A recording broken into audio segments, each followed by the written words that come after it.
اور آخری بات کہ جو پری ریکوزٹ ہے، جو ضروری ہے، وہ ہے کہ قرآن کو صرف پڑھنے کے لیے نہ پڑھیں، بلکہ اس کے ساتھ زندگی لگا دیں، زندگی قرآن کے نام کر دیں کہ پڑھنا جو کچھ ہے پھر ساری زندگی اسی کے ساتھ جڑے رہنا ہے۔ کیوں؟ اس لیے کہ اللہ کے ساتھ جڑنے کا، عبد کا معبود کے ساتھ جڑنے کا یہ واحد ذریعہ ہے۔ اللہ تعالیٰ نے قرآن میں فرمایا کہ وَمَن يَعْتَصِم بِاللَّهِ، جڑنا اصل میں اللہ سے ہے، اصل میں مخلوق کا خالق سے رشتہ قائم ہو جائے۔ وَمَن يَعْتَصِم بِاللَّهِ، جو اللہ کے ساتھ جڑ جائے گا، فَقَدْ هُدِيَ إِلَىٰ صِرَاطٍ مستقیم، وہ ہے اصل ہدایت یافتہ آدمی جو اللہ سے جڑ گیا۔ اب اللہ تو آسمانوں پہ، اللہ تو عرش پہ، اللہ اپنے علم کے اعتبار سے، اپنی قدرت کے اعتبار سے ہر جگہ، لیکن اللہ اپنی ذات کے اعتبار سے تو عرش پہ ہے۔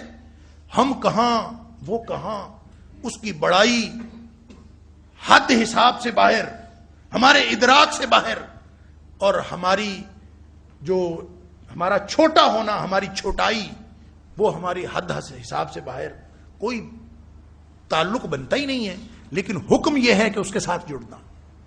وَمَن يَعْتَصِم بِاللَّهِ، اس کے ساتھ جو جڑ گیا اس کو سیدھا رستہ ملے گا، اس کو ہدایت ملے گی۔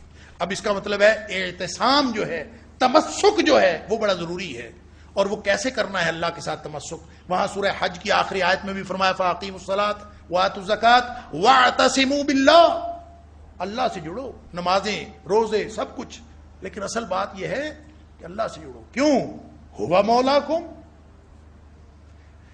فَنِعْمَ الْمَوْلَى وَنِعْمَ النَّصِيرُ، وہ تمہارا مولا ہے، وہ تمہارا کارساز ہے، اس سے نہیں جڑو گے تو پھر کیا کرو گے؟ تو اللہ کے ساتھ جڑنے کا واحد ذریعہ یہ قرآن ہے۔ نبی پاک صلی اللہ علیہ وسلم نے فرمایا، صحیح حدیث ہے، نبی کریم صلی اللہ علیہ وسلم نے فرمایا ان ھذا القرآن سبب، کہ لوگوں یہ قرآن رسی ہے، یہ قرآن رسی ہے۔ وہ جو کہا نا واعتصموا بحبل اللہ جمیعا ولا تفرقوا، لوگوں نے رسی کی بڑی اپنے اپنے جگہ پہ تشریح کی ہے کہ رسی سے مراد کیا ہے۔ نبی پاک صلی اللہ علیہ وسلم سے ہی پوچھ لیں کہ رسی سے کیا مراد ہے۔ نبی پاک صلی اللہ علیہ وآلہ وسلم نے متعدد مقامات پہ یہ فرمایا ہے کہ القرآن حبل اللہ، قرآن ہے اللہ کی رسی۔ یہاں اس حدیث میں فرمایا ان ھذا القرآن سبب، لوگوں یہ قرآن رسی ہے۔ بلکہ اگر یہ لمبی حدیث ہے، اس کے شروع میں اگر پڑھیں تو نبی پاک صلی اللہ علیہ وسلم، صحابی کہتا ہے کہ باہر تشریف لائے، ہم بیٹھے تھے اور نبی پاک صلی اللہ علیہ وسلم فرمایا ابشروا ابشروا، خوش ہو جاؤ، خوش ہو جاؤ۔ کس لیے خوش ہو جاؤ؟ اس لیے کہ اللہ نے اپنے ساتھ جڑنے کا ذریعہ تمہیں بتا دیا ہے، خوش ہو جاؤ اس سے۔ فرمایا ان ھذا القرآن سبب، یہ قرآن رسی ہے، طرفہ بید اللہ و طرفہ بایدیکم، اس کا ایک سرا اللہ کے ہاتھ میں ہے، دوسرا سرا تمہارے ہاتھ میں ہے۔ اب جس نے اللہ سے جڑنا ہے وہ اس سے جڑ جائے، جو اس سے جڑ جائے گا پھر کیا ہوگا؟ فرمایا فَتَمَسَّكُوا بِهِ، اللہ سے جس نے جڑنا ہے نا وہ اللہ کے کلام سے جڑ جائے۔ جو اللہ کے کلام سے جڑ گیا، فرمایا فَإِنَّكُمْ لَن تَضِلُّوا وَلَن تَهْلِكُوا بَعْدَهُ أَبَدًا، دو امان مل جائیں گے تمہیں۔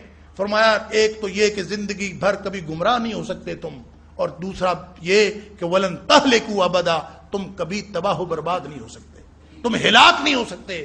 گویا دنیا بھی بن گئی، آخرت بھی بن گئی اگر تم اس طرح قرآن سے جڑو گے۔ اگر یہ نیتیں ہم کر لیں، اگر یہ پری ریکوزٹس ہم پوری کر لیں تو انشاءاللہ یہ درس، یہاں پہ ہماری نشستیں، یہ انشاءاللہ میرے لیے بھی کارآمد ہوں گی، آپ کے لیے بھی کارآمد ہوں گی، اور ہم سب کے لیے جنت میں جانے کا باعث ہوں گی۔ اور اگر اللہ نہ خواستہ یہ یا ان میں سے کوئی چیز ہمارا دل دماغ حاضر ہی نہیں ہے، ہمیں یہ خشیت الہی کا، تمسک باللہ کا اور تمسک بالقرآن کا استحضار ہی موجود نہیں ہے، تو پھر ذہن میں رکھیے قرآن پڑھتے جائیں گے، ہو سکتا ہے ہم کو اس کے کچھ ماہر بھی ہو جائیں، کچھ علوم بھی ہمارے اوپر منکشف ہو جائیں، لیکن ہدایت نہیں ملے